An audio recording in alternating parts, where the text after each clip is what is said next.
안녕하세요. 이번 시간에는 동형 모의고사 제2회차를 해설을 합니다. 자, 우리가 일단 지난 회차에 한번 연습을 했고 이번 두 번째입니다. 점점 더 익숙해질 때가 되었고 앞으로 남은 기간 또 마지막 최종 모의고사를 통해서 이렇게 피부적으로 우리가 연습을 한다면은 문제풀이 방식이 잘못되어서 내가 아는 것을 놓쳐서 불합격했다. 이런 것들은 막을 수가 있습니다. 그런 것을 연습하는 단계로 삼으시고, 그리고 일단 목표를 삼으시되 매번 진행될 때마다 나는 한 문제 정도는 더 올리겠다. 그죠? 그런 식으로 공부를 하시다 보면은 최종적으로 마지막이 진행되면 최초 시험보다는 최소 4문제, 그죠? 10점이 올라갑니다. 그러면은 이미 내가 준비가 되어 있기 때문에 충분히 원하는 점수가 가능하다. 자, 그럼 진행을 합니다. 1번 민법 1조의 문제입니다. 다음 설명 중 민법의 법원에 관한 설명 중 옳은 것은 1번 민사에 관해서 법률이 없으면 간섭법에 의하고, 이때 법률이란 국회에서 제정한 형식적 의미의 법률만이 아닌 실질적 의미의 법률인 성문민법 전체를 말한다. 그죠? 따라서 성문민법 전체, 따라서 그 내용이 민사적 내용을 담고 있다면 법률로 되어 있던, 명령으로 되어 있던, 규칙으로 되어 있던, 국가 간의 조약 형태로 되어 있던 다 1조의 법률에 해당한다. 그죠? 그럼 이 부분은 어떻게 우리가 풀 수 있어요? 불문민법은 간섭법과 조리 두 가지죠. 그럼 나머지 여기에 여러 가지 어떤 성문민법에 대한 내용이 적힌다. 그죠? 뭐 대법원 규칙이라든지 헌법재판소의 결정, 국가 간의 조약, 이와 같은 문구가 있다면 마지막 최종 서술은 어떻게 돼요? 1조의 민법의 법원에 포함된다는 단어만 된다. 그죠? 따라서 1조의 법률은 모든 성문민법을 말한다. 그 다음 2번 간섭법에 의한 분묘기지권은 더 이상 인정되지 아니한다. 탈습니다. 이제는 장사법이 개정됐기 때문에 이제는 새로이 분묘기지권은 취득할 수가 없습니다. 그것이 뭐야? 이왕에 취득한 분묘기지권은 그대로 인정이 됩니다. 자, 그 다음 판례는 간섭법과 사실인 간섭법을 구별하지 아니한다가 아니라 뭐예요? 명확하게 구분하고 있다. 그죠? 그 기준이 법적 확신 유무에 따라서. 그때 간섭법은 법이기 때문에 가장 중요 차이점이, 간섭법은 당사자 주장 불문하고 법원이 직권으로 조사 판단함에 반해서, 사실인 간섭은 당사자가 주장하고 입증을 해야 되죠. 그죠? 원칙적으로. 그리고 사실인 간섭은 법이 아니기 때문에 법원이 될 수 없고, 법에 위반되지 않는 범위에서 법률행위 해석의 두 번째 기준으로서 당사자의 의사를 보충하는 역할을 합니다. 그래서 정답은 4번이요.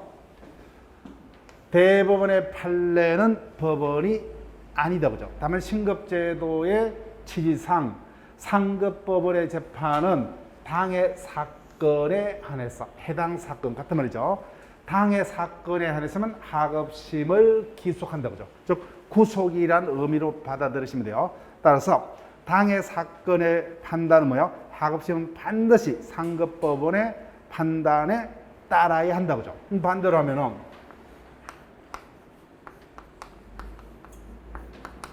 다른 사건에서의 상급심의 판단은 하급심을 기속하지 못한다. 그죠? 즉 사실상 구속력만 있을 뿐 따를 필요가 없다 했습니다.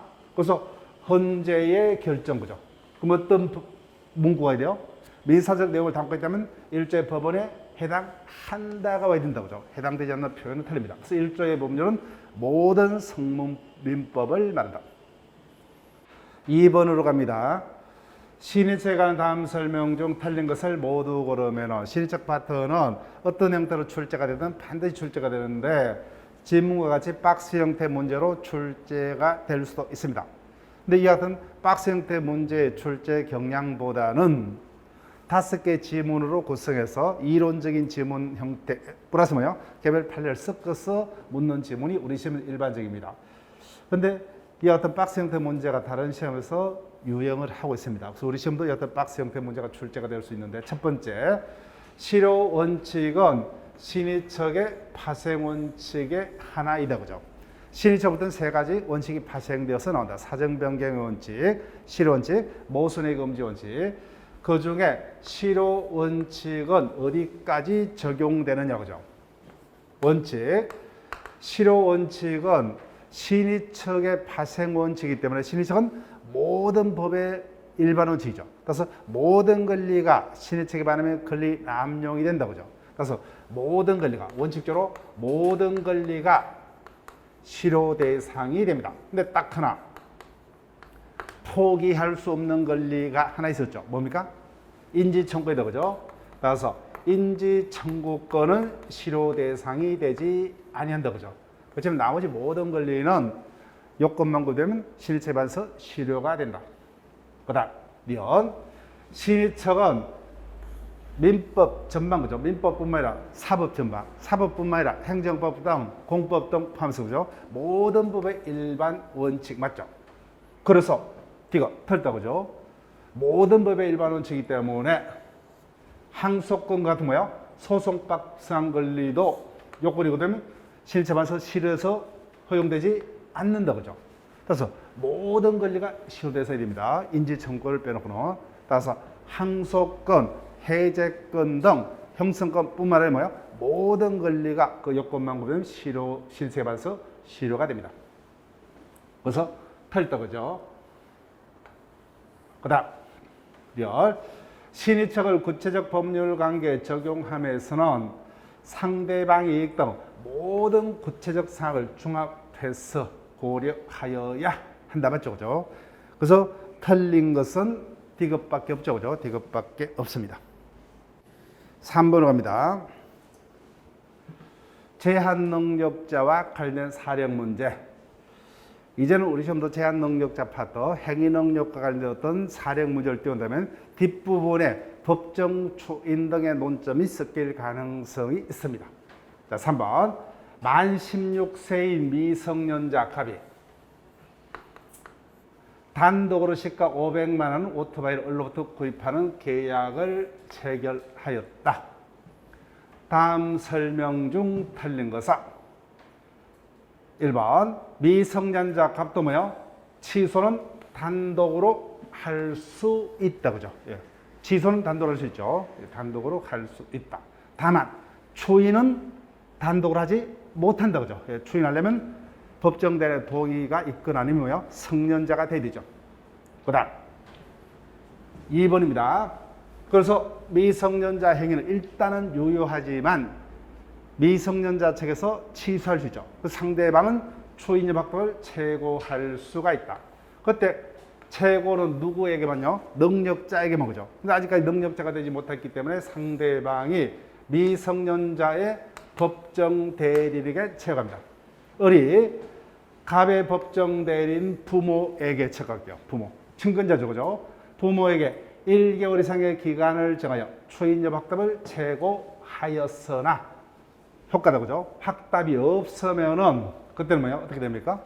15조 2항 추인한 것으로 본다. 그죠? 추인한 것으로 보니까 미성년자 갑은 이제는 계약은 취소하지 못하고 계약이 유효하니까 뭐예요? 그에 따른 대금을 지급하여야 한다. 맞죠? 그죠? 15조 2항이다. 그죠? 추인한 것으로 간주. 자, 그런데 다시요. 법정 대리인이 후견인이라면 어떻게 돼요?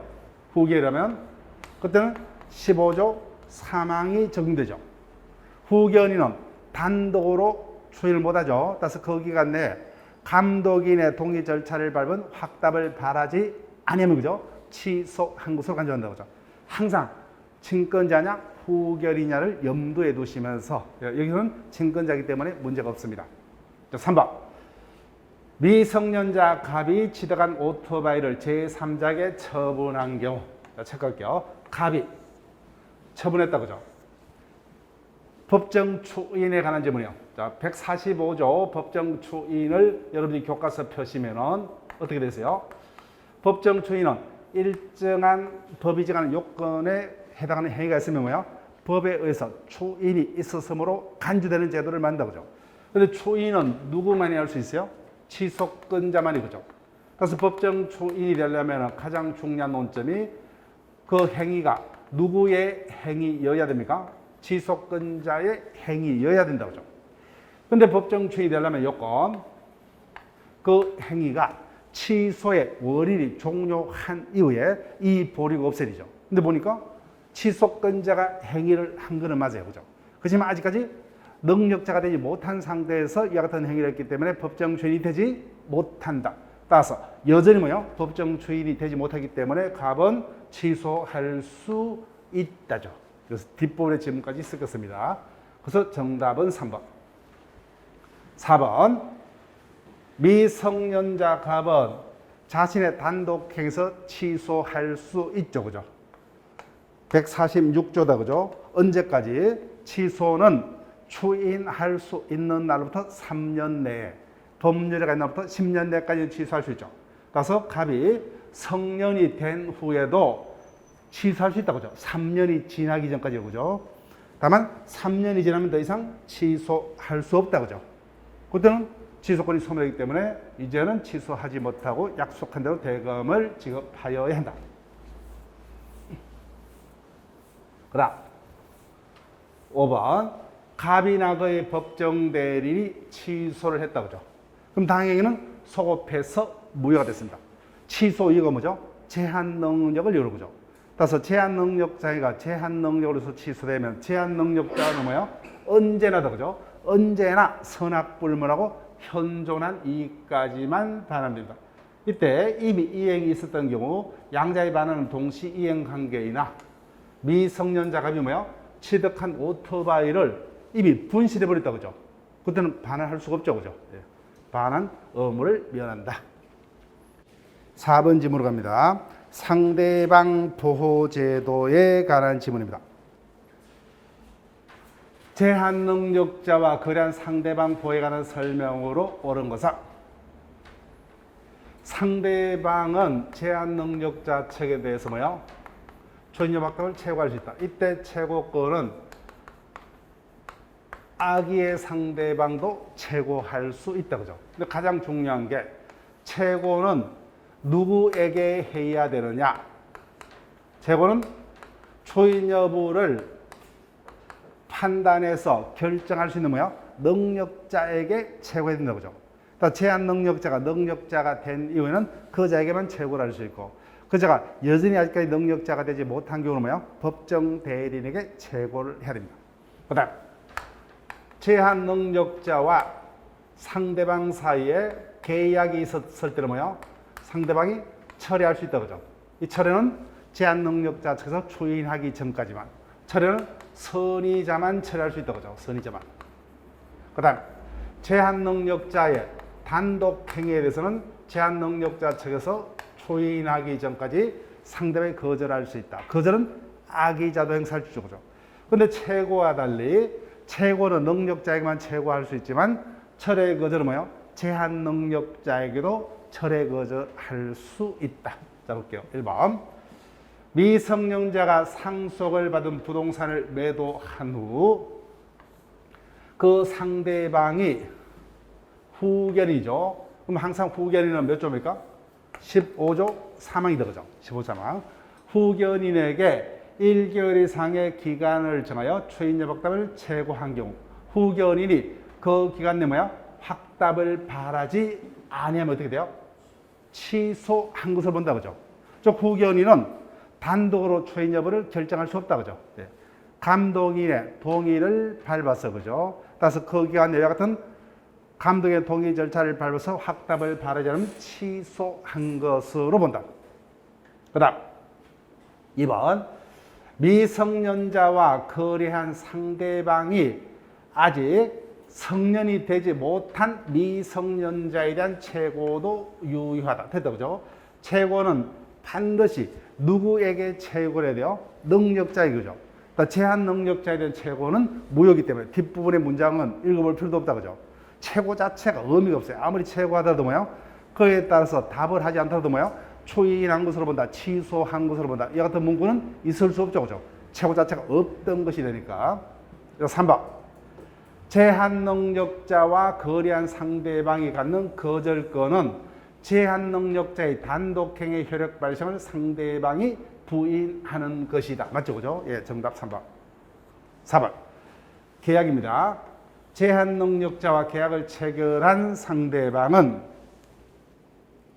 제한 능력자의 법정 대리인이 계약을 추인한 후에도 철회할 수 있다. 됐다. 그죠? 철회 거절은 언제까지만? 제한 능력자 측에서 뭐야? 추인하기 전까지만. 그죠? 전까지만 철회 거절할 수 있다. 5번 17조 문제입니다. 피성년 후견인이 자신을 피성년 후견인이라 말하면서 능력자로 속인 바는 없죠. 그죠? 뭘 속였어요? 법정 대리인의 동의가 있는 걸로 속였다. 그죠? 그때 피성년 후견인은 그 법률을 취소하지 못한다가 아니라 뭐야? 여전히 취소할 수 있다. 그죠? 이 부분은 우리가 여러 번 했죠. 그죠? 예. 우리 시험부터 이미 최고에도 떴습니다. 즉 10조 1항이요. 10조 1항 플러스 17조 2항이죠. 그죠? 피성년 후견인 행위는 취소할 수 있다. 그죠? 즉 피성년 후견인은 가장 큰 특징이 뭐죠? 법정대리인의 동의 불문하고 피성년 후견의 법률 행위는 취소할 수 있다. 그렇기 때문에 피성년 후견인이 법정대리인의 동의가 있는 걸로 속이더라도 뭐야? 아무 의미가 없죠. 실제 동의가 있었더라도 취소할 수 있기 때문에. 따라서 동의가 있는 걸로 속이더라도 취소할 수 있다. 근데 반대로 그죠? 피성년 후견인이 상대방에게 자신을 능력자로 속인 경우는 취소하지 못한다. 그죠? 자, 5번 지문으로 갑니다. 갑은 2011년 2월 19일 현재 성년의 피한정 후견인이다. 자, 굳이 왜 성년의 피한정 후견이다 이와 같은 단어를 굳이 고집했겠어요? 이 이야기는 뭐야? 법정 대리로 친권자는 있을 수가 없다는 논란을 뭐야? 불식시키기 위해서. 성년의 피한정 후견이다. 이에 관한 설명으로 옳은 것은. 따라서 이 자는 뭐야? 미성년자가 아니기 때문에 누구만 있어요? 후견인만 있다고 하죠. 법정 대리. 친권자는 있을 수가 없어요. 그 다음 2번. 갑에 대한 피한정 후견의 원인이 소멸한 때에는 법원은 청권자의 청구에서 뭐야? 한정후견 종료 심판을 하여한다는 맞죠? 그죠? 14조. 따라서 한정후견 심판, 종료 심판 모두 뭐야? 청권자의 청구가 있어야죠. 직권에 의한 심판은 되지 않는다. 그죠? 직권에 의한 심판은 없습니다. 청권자의 청구가 있어야 한다. 그 다음 3번. 갑은 피한정 후견이다. 그죠? 피한정 후견이기 때문에 갑의 법정 대리인은 동의권, 대리권, 취소권, 추인권 모두 가진다. 그죠? 그런데 법정 대리인 중 동의권이 없는 법정 대리인 누굽니까? 피성년 후견인의 법정 대리인 동의권이 없다. 그죠? 왜냐하면 피성년 후견인은 동의가 있더라도 그 자기를 취소할 수 있기 때문에 이론적으로 피성년 후견인의 법정 대리인은 동의권이 없는 겁니다. 그 다음 4번 요건을 묻고 있다. 그죠? 한정후견 개시 심판 요건을 볼 때 갑은 질병 등의 정신적 제약으로 인해서 뭐야? 사무처리 능력이 지속적인 결의가 아니라 뭐야? 부족한 자죠. 부족한 자. 그죠? 사무처리 능력이 지속적으로 결의된 자에게는 어떤 심판합니까? 성년 후견 심판한다. 그죠? 따라서 한정후견 심판은 지속적으로 사무처리 능력이 뭐야? 지속적으로 결의된 자가 아니라 부족한 자다. 그죠? 예. 12조입니다. 그 다음 피한정 후견인 갑이 법정 대리인이 뭐야? 한정 후견의 동의가 필요한 행위를 동의 없이 했다. 그죠? 그럼 당연히 동의 없이 하는 행위는 취소할 수 있다죠. 그죠? 있다. 13조입니다. 6번 문제로 갑니다. 실종제도에 관한 문제입니다. 어부갑은 15년 7월 1일 조업 중 태풍으로 해서 선박 침몰이다. 그죠? 그럼 특별실종이죠. 그러면은 일단 우리가 문제를 읽으면서 그러면 이자는 언제 사망이요? 16년 7월 1일 24시가 사망했다. 그죠? 태풍에서 침몰하여 실종된 후 17년 10월 1일 선고를 받다. 이와 같은 사안 중 옳은 것은 특별실종이니까 실종기간은 친문한 때부터 1년 맞죠? 그럼 나머지 지문 볼 필요 없다, 그죠? 예. 정답은 1번, 2번. 왜 틀렸느냐? 특별 실종. 실종 선고가 있으면은 실종 선고 받은 자는 선고 시간이라 뭐요? 실종 기간이 만료한 때죠. 따라서 선고 시인 17년 10월 1일이 아니 뭐요? 친문한 때부터 1년이 만료하는 날이다, 그죠? 그다음 실종 선고에서 가장 많이 지문화됐던 지문이다, 그죠? 실종 선고 청구를 해서는 반드시 청구권자의 청구가 있어야 된다. 청구권자는 이해관계인 검사. 이때 이해관계인은 법률상 이해관계인. 이와 관련해서 선순위 상속인이 있는 경우에는 이하 상속인들은 청구권자가 될 수 없다, 그죠? 그다음 4번 실종 선고가 있으면은 갑은 사망자로 간주가 된다, 그죠? 따라서 간주가 되기 때문에 그 사망 간주로 간주 효과를 번복하려면은 반정만으로 부족하고 반드시 선고를 취소해야 된다, 그죠? 틀렸습니다. 그다음 갑의 생안으로 실종 선고가 취소되면은 갑의 상속인은 29조 2항이다, 그죠? 실종 선고를 직접 어려 재산을 취득한 자, 대표인자가 상속이죠. 반드시 반환해야 된다, 그죠? 다만 반환 범위가 선의자는 현존하는 이익까지만, 악의자는 받으리가 이자 플러스 손해까지다, 그죠? 그래서 갑의 상속인은 악의인 경우만 반환 의무가 있다, 됐다, 그죠? 선악 불문하고 반환하여야 된다. 다만 반환 범위가 다를 뿐이죠, 그죠?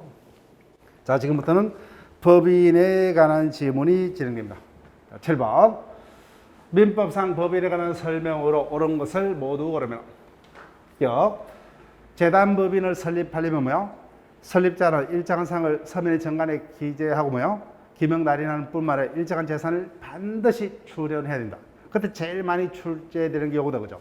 출연 재산이 언제 법인에게 기속하느냐? 그것도 뭐요? 부동산이 문제되죠. 예. 기타 재산이라면 48조가 정하는 식이죠, 그죠?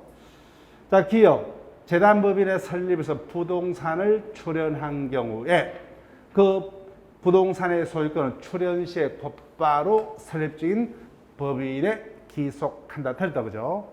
48조 생전 처분으로 인한 경우 뭐야? 출연 재산은 법인이 성립한 때, 그죠? 설립 등기한 때. 유언으로 출연한 때는 뭐야? 유언의 효력이 발생한 때, 유언자가 사망한 때.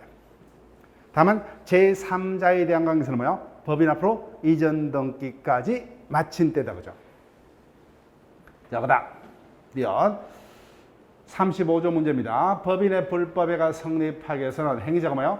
대표 기간이어야 한다, 그죠? 이때 대표 기간에 해당 여부는 명칭이 이사로 되어 있냐, 그죠? 등기가 되어 있느냐, 이 같은 형식적인 기준이 아니라 실질적으로, 그죠?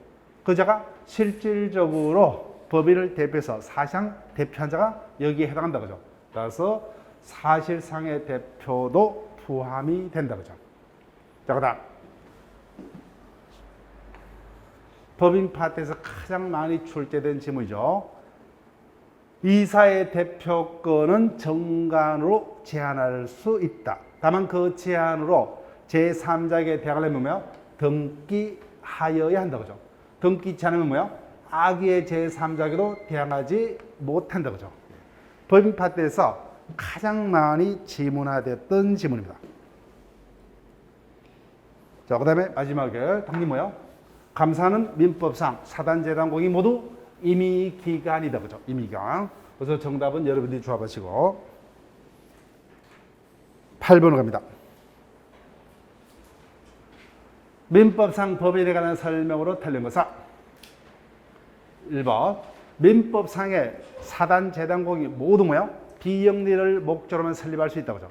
그 다음에 뿐만 아니라 현행법상 재단법인은 뭐야? 영리법인이 있을 수 없죠. 따라서 재단법인은 언제나 비영리법인에 해당한다. 그 다음 지금 민법상 법인에 관한 설명 중 틀린 것을 묻고 있다, 그죠? 그래서 볼게요. 사원자격 덕실에 관한 규정은 재단법인의 정관의 표적 기사이다. 말도 안 되죠. 재단법인은 사원이 없다, 그죠? 사원자격 덕실에 관한 규정은 재단에는 있을 수가 없습니다. 그래서 틀렸습니다. 3번 81조다 그죠? 해산법인은 청산의 목적 법인에서만 권리 능력을 가진다. 따라서 그 범위를 벗어나는 행위는 무조건 무효다 그죠? 예. 그다음 또 떴죠. 이사의 대표권은 정관으로 제한할 수 있다. 그렇지만 그 제한으로 제3자에게 대항하려면 등기해야 된다. 따라서 등기 제한은 뭐야? 악의 제3자에게 대항하지 못한다. 그래서 이와 같은 어떤 지문이 자 7번 보세요. 7번이 되것이다. 그죠? 똑같은 대표권 제한 문제가 7, 8번에서 바로 연결됐죠. 그죠? 근데 이와 같은 어떤 극단적인 예는 본 시험에서는 없을 거예요. 그죠? 그렇지만은 바로 연결은 되지 않더라도 우리가 앞부분에 어떤 지문을 내가 고민하고 있는데 바로 해결 안 되면 뒷부분으로 넘어가야 됩니다. 근데 재수 좋으면 뭐예요? 뒷부분에서 관련된 문장이 뭐예요? 지문이 등장할 수도 있습니다. 즉 법은 뭐예요? 민법 총칙과 채권법이 전부 다 유기적으로 같이 움직이기 때문에 하나의 앞부분의 내용이 뭐예요? 뒷부분도 그대로 또 지문화될 수 있기 때문에. 그 다음 5번 제일 쉬운 질문이다. 그죠? 법인의 권리 능력 소멸 시기도 우리 자연과 똑같이 실질적으로 그죠? 따라서 청산 종결 등기가 되었더라도 청산 사무가 뭐예요? 종료되지 않다면 그 법인은 여전히 존속한다. 그죠? 예. 정답은 2번입니다. 9번 문제로 갑니다. 다음은 부동산에 관한 설명이다. 이 중 틀린 것을 모두 고르면. 자, 민법상 관리가 가능한 것, 즉 다른 말로 배타적 지배가 가능하다면 유채물, 무채물 모두 물건이 되죠. 그래서 전기도 배타적 지배가 가능하기 때문에 민법상 물건이고 물건 중에서도 뭐예요? 동산에 해당한다 그죠. 그다음 면 토지 위에 심어져 있는 수목은 원칙 토지의 일부다 그죠. 즉 원칙적으로 공시 방법을 갖추지 않는 한 토지의 정착물로서 토지의 일부에 불과하다 그죠. 독립 부동산이 아니라 다만 이 같은 수목도 일정한 요건에서 뭐예요? 임목법에 따라서 등기되면 독립한 부동산이 되고 임목법에 따라서 뭐예요? 등기되지 않더라도 명인방법을 구별하면 독립부동산으로 거래할 수 있다.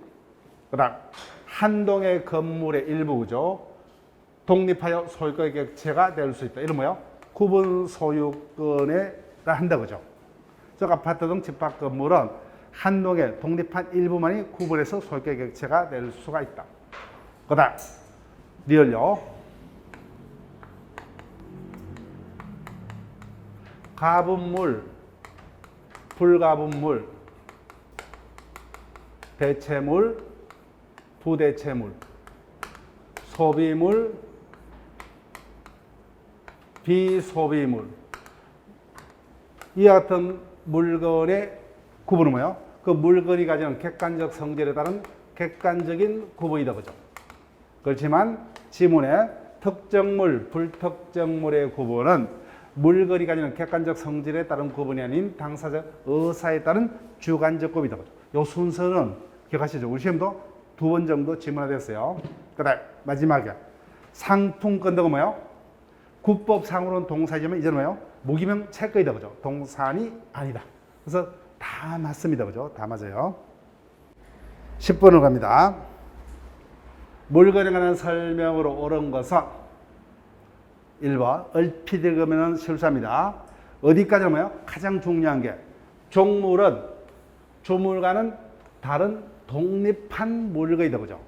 따라서 조물과 종물은 법적 운명을 같이 함으로 여기까지는 맞죠 그죠. 근데 하나의 물건이 아니라 뭐예요? 어디까지나 양자는 법적으로 전혀 다른 별개의 독립한 물건입니다. 따라서 처음부터 뭐예요? 주물의 구성 부분 내지 일부는 종물이 될 수가 없습니다. 그 다음 포락의 문제입니다. 포락이란 하천이나 바다 연안의 토지가 홍수나 해일로 물에 잠기는 것을 포락. 그때 포락이 됐을 때 종전 토지 소유자의 소유권이 어떻게 될 것이냐. 원상복구가 가능하고 그 실익이 있다면 종전 토지 소유자의 소유권은 그대로 존속합니다. 근데 반대의 경우 뭐야? 종전 토지 소유자의 소유권은 영원히 소멸했다 그죠. 그래서 원상복구가 사회 통념상 불가능하게 됐다 그죠. 이제는 그때는 소유권을 소멸했죠. 네. 소유권의 객체가 될 수가 없다. 그죠?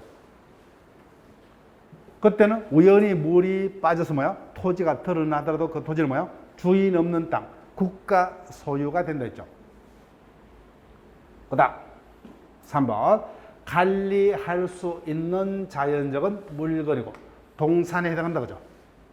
그 다음 정화조입니다. 정화조, 유류 저장 탱커 이런 것들은 뭐요? 독립성이 없기 때문에 종목이 될 수가 없다. 그죠? 독립성이 없기 때문에 종목이 될 수가 없다. 즉 어디까지나 종물은 주물가는 독립한 다른 물건이어야 하므로 건물 대지가 아닌 다른 인접 필지 지하에 설치된 정화조는 뭐요?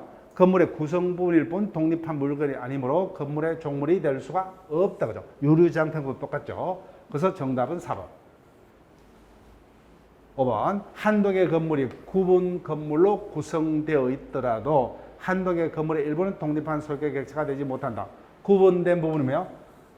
독립한 소유권 객체가 될 수 있다. 그죠? 이를 구분 소유권이라 하더라. 그죠? 그래서 정답은 4번이 됩니다. 11번으로 갑니다. 권리 변동에 관한 다음 기술 중 틀린 것은? 자, 이 지문이 우리 시험에서 자주 출제되지 않는 부분이죠. 몇 년에 걸쳐서 원시 취득을 위주로 뭐요? 출제가 될 수 있다. 한 5년 텀을 두고죠. 그래서 우리가 익숙치 않기 때문에 이 부분 힘들다 했습니다.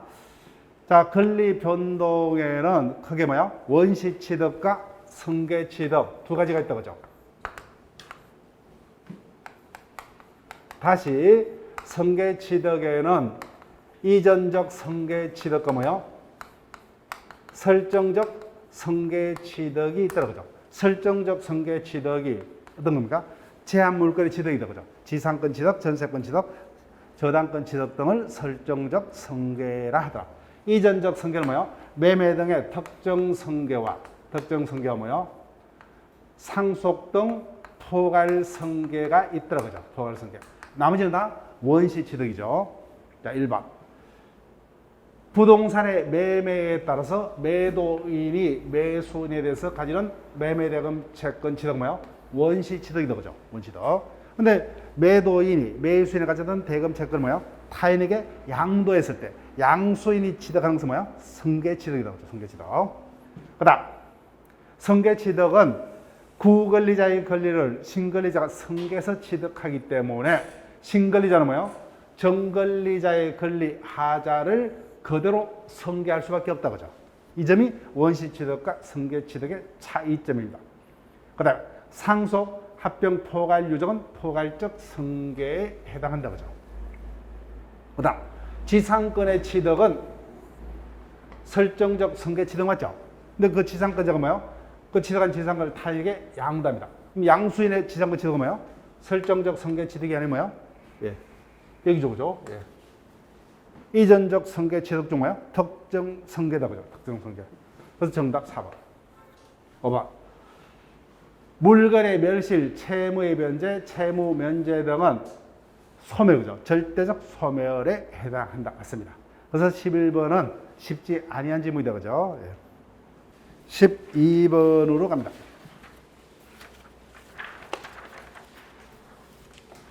아래 설명 중 틀린 것은 단독 행위는 행위자의 하나의 의사표시만으로 법률가 성립한다. 그죠? 그럼 누구에게 불리합니까? 상대방에게 불리하죠. 그래서 우리가 물권법에서 물권법정주의라는 단어를 들었다. 그죠? 그래서 우리가 이 부분과 같은 단어를 쓴 바는 없지만 그래서 단독 행위도 상대방에 불리하기 때문에 단독 행위는 원칙적으로 뭐예요? 법에서 허용하는 경우에만. 그래서 단독행위, 법정주의란 단어를 쓰기도 합니다. 그래서 원칙적으로 뭐예요? 법에서 허용하는 경우. 문제없죠. 그죠? 또는 뒷부분. 당사자 간의 합의해서 인정되는 경우를 잡으면 원칙적으로 인정되지 않다. 근데 계약은 자유원칙이죠. 서로 합의니까. 그죠? 그래서 단독행위는 원칙적으로 상대방에 불리하기 때문에 법에서 허용하는 경우만 인정이 된다. 맞습니다. 자, 그런데 우리가 익숙치 않는 지문이죠. 그죠? 그러면 고민할 필요 없어요. 객관식은 고민하지 마시고 바로 그냥 다음 질문으로 갑니다. 자, 2번 법률행위의 입증 책임이죠. 법률행위가 성립했다는 사실은 뭐예요? 효력 발생을 주장하는 자가 입증을 해야 되고, 효력 요건은 뭐예요? 법률의 효력을 다투고자 하는 자가 효력 요건의 부존재를 입증을 해야 됩니다. 맞습니다. 근데 이것도 모르겠다, 그죠? 그럼 또 넘어가면 돼요. 3번. 법률행위는 뭐야? 최소한 하나 이상의 의사표시는 반드시 존재해야 된다, 그죠? 즉, 법률행위는 무수한 것들이 법률행위에 해당하지만 최소한의 공통점이 원한대로다, 그죠? 그래서 자신이 원하는 바를 대조로 표시하는 의사표시를 필수 요소라는 법률 요건으로서 법률가 완성되면 뭐예요? 당사자의 원한대로 효과가 발생한다, 그죠? 그 점에서 법률 규정에 한 법률 요건과 차이가 나더라고요. 3번은 우리가 알 수 있다, 그죠? 자, 그 다음에 4번. 계약에서 청약자의 청약에 대한 상대방의 성낙은 법률행위인 계약을 구성하는 의사표시에 해당한다. 맞죠, 그죠? 즉, 계약이란 법률행위가 성립하려면 뭐요? 두 개의 의사표시 합치다, 그죠? 청약과 성낙의 의사표시의 합치, 그죠? 그래서 성낙 자체가 법률행위는 아니죠. 계약이 법률이고 청약과 성낙은 법률행위를 구성하는 뭐예요? 의사표시에 된다, 그죠? 자, 그런데 5번 질문요. 쉽지 않습니다. 을피드가면. 자, 근데 보세요. 법률행위가 성립하기 위해서, 여기를 체크할게요. 성립하기 위해서는 최소한 뭐예요? 당사자, 목적, 의사표시가 존재하여야 하므로. 그래서 성립하려면 세 가지가 반드시 구비되어야 된다, 그죠? 근데 어느 하나가 연결되면 뭐야? 법률행위가 무효가 아니라 성립하기 위해서. 성립하기 위해서는 세 가지가 반드시 필요합니다. 근데 하나도 빠지면 뭐야? 무효가 아니라 뭐야? 아예 성립이 되지 아니한다, 그죠? 이해가 되시죠? 따라서 매매가 유효이다, 무효이다 하면서 뭐야? 최소한 언제만요? 성립한 이후에만, 그죠? 성립조차 못했을 때 뭐야? 유효, 무효는 있을 수 없죠, 그죠? 그러면 이해가 되시죠, 그죠? 따라서 성립하기 위해서 눈을 크게 뜨시면 된다, 그죠? 성립하기 위해서는 세 가지가 필요합니다. 근데 없다, 그죠? 그럼 성립하기 위해서 반드시 세 가지가 필요한데 빠졌으니까 뭐야? 성립이 못 됐다는 거예요. 무효가 아니라, 그죠? 무효가 아니라. 유효, 무효는 언제 이후의 문제예요? 성립한 이후의 문제입니다. 이후의 문제. 그래서 쉽지 않죠, 그죠? 얼핏 읽으면은 이 문제는 상당히 고민하게 되고 뭐요? 시간이 걸립니다. 근데 만약에 현장에서 이와 같은 어떤 이론적인 문구가 뜨면은 고민하지 마시고 다음 문제로 바로 가셔야 돼요. 바로 가시고 내가 나중에 기본이 뭐예요? 차분하게 가라앉으면은 이 부분이 보입니다. 그때까지도 안 보이면 뭐예요? 이미 문제는 내가 필요한 숫자만 지금 풀었기 때문에 그게 신경 쓸 필요 없고. 그래서 앞부분에서 이와 같은 문제가 출제된다면 고민하지 마시고 바로 넘기게 됩니다. 바로 느낌이 오지 않으면. 다시 한번요. 법률행위가 성립하려면요. 일반적 성요건, 목적, 당사자, 의사표시가 반드시 존재해야 된다고 그죠. 근데 연결되면 뭐예요? 성립하기 위해서 필요한 요건들이 빠지기 때문에 성립이 안 됩니다. 그래서 불성립이요. 불성립. 13번으로 갑니다.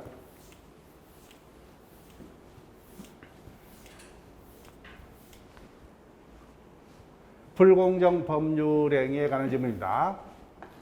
갑은 폭리자다, 그죠? 을의 궁박에 편성하여. 즉, 을이 피해자고, 갑이 폭리자죠. 을소의 부동산을 시가의 10분의 1의 금액으로 매수해서 이전 등기까지 격려했다. 그렇지만 갑을 간의 매매는 무효이기 때문에 갑은 소유권자가 되지 못한다, 그죠? 볼게요. 가장 옳은 것은 1번. 현저히 공정을 잃은 경우 궁박 등은 추정이 되므로 바로 틀렸다, 그죠? 객관적으로 급부와 반대급부가 현저하게 불균형하다는 이유만으로 거의가 궁박 등으로 인한 것으로 추정될 수가 없다, 그죠? 추정될 수가 없다. 틀렸습니다. 뒷부분 볼 필요도 없죠. 궁박 경솔 무경험은 추정이 되지 않죠, 그죠?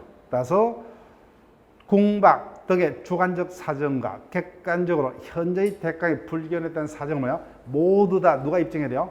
무효를 주장하고자 하는 표의자가 입증을 해야 된다고 하죠. 그 다음 2번 갑을 간의 계약은 무효이지만 당사자가 알고 추인한 대로 새로운 행위로 본다. 됐다 그죠?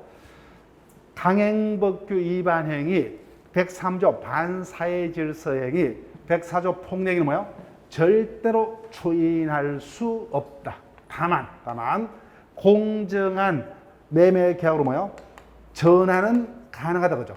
무형이 전환은 가능하다. 그렇지만 그 자체를 추인할 수 있을 수 없다 그죠? 단골집입니다. 최근에 이 부분이 가장 많이 뜬다 그죠? 그래서 불공정행위로 무효인 경우 추인은 할 수 없다 그죠? 그렇지만 무형이 전환은 할 수 있다. 그래서 3번 갑을 간의 계약은 무효이지만 갑명의로 격려된 소유권 등기를 말소치 아니하는 소유권 여러에게 복귀되지 않는다. 말도 안 되죠. 갑을 간의 매매는 104조 위반으로 무효이기 때문에 등기는 폭리자 갑 앞으로 되어 있더라도 여전히 법적으로 누가 소유자입니까? 을이 소유자다. 그죠? 을이 소유자입니다. 자, 그 다음 4번 을이 등기를 회복하기 전 갑의 등기를 믿고 거래한 제3자 병에 대해서는 무효를 주장할 수 없다. 틀렸다 그죠? 강행법규 위반행위 104조 반사회 질서행위 폭력이다 뭐야? 절대적 무효죠. 선의의 제3자에게 대항하지 못하는 무효는 두 가지밖에 없어요. 비진의 표시, 허위 표시 무효. 나머지 모든 무효는 뭐예요? 절대적 무효입니다. 그래서 정답은 5번이죠. 그래서 갑으로부터 소유권을 이전받은 병은 이전 아무리 잘못이 없더라도 소유권 취득 못한다 그죠? 절대적 무효이기 때문에. 그때 갑이 근한도 없이 자신에게 팔았죠. 이자가 타인 소유 물건을 매도했다 그죠? 그럼 이게 몇 조야? 570조. 타인 권리 매매에 따른 뭐예요? 매도의 담보 책임이다 그죠? 따라서 제3자 병은 그의 선악과 상관없이 소유권을 취득하지 못하고 다만 갑에 대해서 뭐예요? 해제 내지 선의자는 뭐예요? 담보 책임 따른 손해배상을 청구할 수 있다 그죠? 570조입니다. 자, 그러면 여기까지 하고 뭐예요? 쉬었다가 이어서 계속 진행을 합니다.